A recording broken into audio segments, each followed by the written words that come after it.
Great. So for those of you who don't know about Satish, Satish is an executive coach. By qualification, he is an engineer, and he applies his engineering mindset and techniques to actually bring in systematic development in human resources, in people. Right. So, and I'm very happy, Satish, that you agreed for this kind of interview and share your knowledge and wisdom and your experience with the group members. My pleasure, Vijay. So the first question to you is, what the hell is EQ or EI, and why should people bother about it? Okay. I want from you an answer which is kind of more, let's say, which is academic as well as practical. Because Okay. through academic, we understand the concept better, and through Sure. practical, we can relate to that. Okay. Yes. So just to give you a simple analogy to start with, happy to be a part of this group, although, we must have heard this word maturity. Mhm. And if you roll back to about 10 or 15 years or 20 years back, typically in any organizational setup, a person would be given higher responsibilities, read essentially managing groups and teams only if he had gone to a particular age. Say after the age of 38, 40, 42, he would be made a team leader or a team manager. True. What should be the reason behind that? The understanding was simple, that people would have matured by that time. They would know what exactly is meant to be handling the softer part of life. Mhm. As all of us know that the technical skills is what gets you in the job, but it is the human and the conceptual skills that actually helps you to go up on the ladder of the job. And typically as you go higher on the job ladders, the technical skills are important, but they are the threshold. However, the human and the conceptual skills, they become more and more important.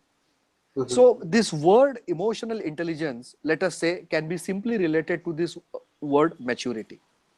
Mhm. uh, just to give you one more dimension, Peter Drucker says that there are four dimensions to a person's job in any context, personal or professional. He Mhm. calls this as the L, A, F, and T. L is leadership, A is administrative, F is followership, and T is technical. And Drucker goes on to say a very powerful statement that people are taken in the organizations for their A and T, Mhm. but they are asked to leave the organization if they do not have L and F. Ah, And that again correlates with what Gallup says, that individuals join companies but they leave managers. that's very true. I left many companies because of my bosses, and then I Absolutely. decided to be an independent entrepreneur rather than, being Become your own employer. boss. Yeah, exactly. Yeah. Yeah. So again, if you look at this word maturity, maturity essentially is those behaviors or those skill sets that they have been able to achieve by their experiences, by whatever they have learned about handling teams and people, and then that have made them so-called matured. Now, at in today's world, if especially if you look into any category of jobs, at an early age of 25, 30, 32, people become vice presidents and presidents. Essentially, True. they are asked to lead bigger and better teams at a much early age, and it Mhm. is required for organization, or it is required for these individuals to become matured fast. Sure. So In these fact, the average age of organization, in terms of average age of the people in the organization, is yeah. getting reduced every year. Oh, I completely agree with that. And especially if we look at the millennial generation, Mm-hmm. they are talking about getting a retirement at the age of 40 now. Mm-hmm. So if they have to really perform and lead teams at such a what I should say early age of their life, it is required for them to become matured faster.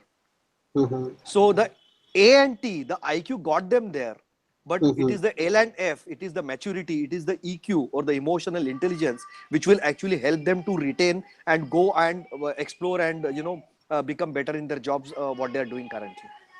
So the Mm-hmm. relevance of EI has become so very prominent across the globe. I need not tell about that.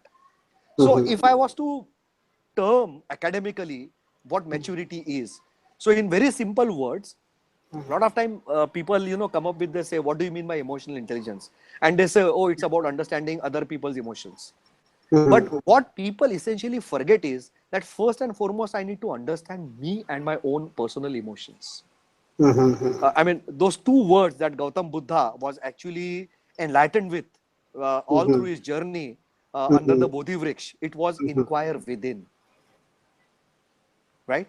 So, if I was to just give a very simple definition for EI, it will be understanding my own emotions, understanding the impact these emotions is having on me and others both.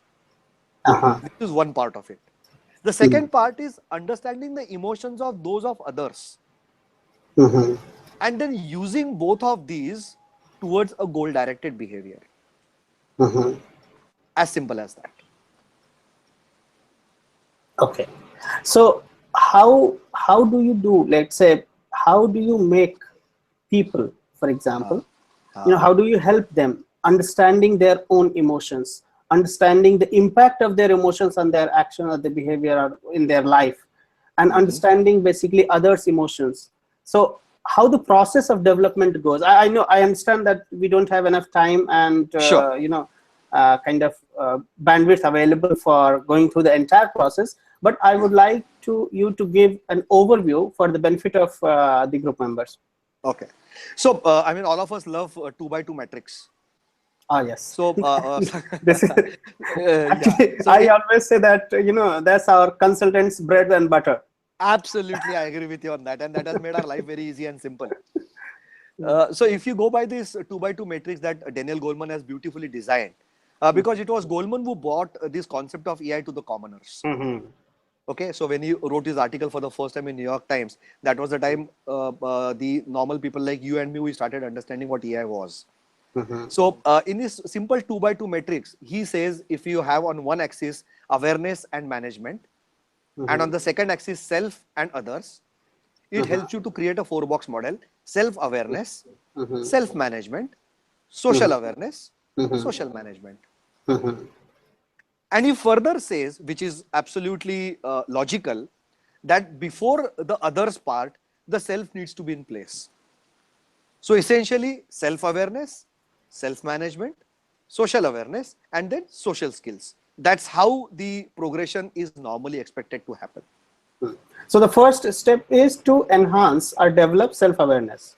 Absolutely, absolutely. I mean, that is the foundation, that is the key. And unfortunately, in my little experience over the last almost decade or so, I mean, I can make this bold statement that more than 80% of the people with whom I have interacted, the awareness window has been average. I mean, it's average is still a better word. Yeah, because actually, in some of my interaction, I have seen that people come and say that, what, how to, how can I kind of manage other. So the whole charm, whole attraction is towards actually managing the other person, controlling the other person, manipulating the other person. I'll just interrupt in between, Vijay. You know, it's not about the whole charm. It's about the whole need of managing others. In a little, survey that I have done, it's an empirical survey again, and not very scientific. But majority of the challenges for people are in the space of managing others. But unfortunately, the Oh yeah, seeds I remember die. you were telling me that you ask before your program, you ask people, what are the challenges they are facing, so that you Yes. can design your program around that. And Yeah. Yeah. so most are about in the area of managing others. Now, I won't say most. I would say almost 75%. Wow. 75% is in the space of managing others, and within that, communication falls a major chunk. And that goes so well with the last year's survey that globally 42% of trainings were happening in the space of bettering communication between people. You talk about performance conversation, you talk about conflict resolution, negotiation, stakeholder management, all the seeds were in the space of communication. But the steps should seed, start, yes. first seed should be the I mean, self-awareness. a simple example. In a high pressure situation, why do I tend to give away? Somebody is creating a lot of pressure on me of finalizing the deal, let us say. And I end up signing it knowing that I am giving more than what I should have. Because I was not able to manage my anxiety. I was not able to manage my greed. I was not able to manage my my fear that the order would go to somebody else. And being able to handle that emotional state will only give me more resilient area, and it will only give me more what I should say, space for making my rational work for me, so that we can move towards a more better win-win. Makes sense. Makes a lot of sense. Yeah. So because self-management was not in place, I ended up getting into a lose-win negotiation. Great. So first step, self-awareness. Second, self-management. Absolutely. Third, awareness or identity. Social awareness. Social awareness. And fourth is relationship social management. skills, relationship Social management, skills. social skills, whatever you call as. Yeah. Okay, so that should be the order of developing emotional intelligence for anybody and everybody. And when I say that should be the order, actually, you know, they actually go in subsets together. It isn't that once I become completely self-aware, only then I'll start becoming self-managed. But some part but a minimum threshold of self-awareness is required before working on the management. And then it's an ongoing loop, you know, it's a positive feedback loop that keeps on and on for us together. Like, for example, as I'm talking with you, am I aware that I'm trying to bring in the knowledge perspective, or am I trying to sell myself? What exactly is going inside my mind? If I'm not aware about that, I might end up, you know, becoming a little too jargony, unnecessary, or maybe I will end up becoming unnecessary flamboyant. I don't know. Oh, I'm so happy that you are actually using the terms which, you know, common people understand, rather than, you know, saying the terms which, because I have interacted with a lot of people in academia as well, and in also the coaches and consultants, and sometimes they talk the terms which is like, it's good in research paper. When I read a research paper, I would like to see those terms, because those terms are actually encapsulated knowledge. But then when you are giving those terms to common people who don't have that kind of background, then it's a complete disconnect. And that's why, you know, this space of self awareness, wherein the foundation for that, which is self talk, that comes from the REBT perspective. I mean, I love to spend almost an entire day on this concept of self talk. It is so powerful. It is so powerful. I mean, whenever there's time, I'll share a couple of videos that I posted earlier on Facebook, which talks about these differential intents that all of us carry. So I'll share that separately with you. But then becoming aware about this intent, becoming aware about this self-talk that is going inside me, is at the heart of anything that we do. Great. I'm sure that that will be like very useful for us all, like for everybody. Sure. And what I could do is, as you just mentioned, that self-awareness becomes the building block. I'll share a small PDF document and let the group start using that for a period of time. And let us see, does it start becoming a little more sensible for them to become aware about their states? Let's do it for some time, and let's wait for some feedback after that. Perfect. Great. So I think we, you know, we have kind of almost crossed our limit for this kind of video. Sure. Yeah. So we'll stop the discussion here.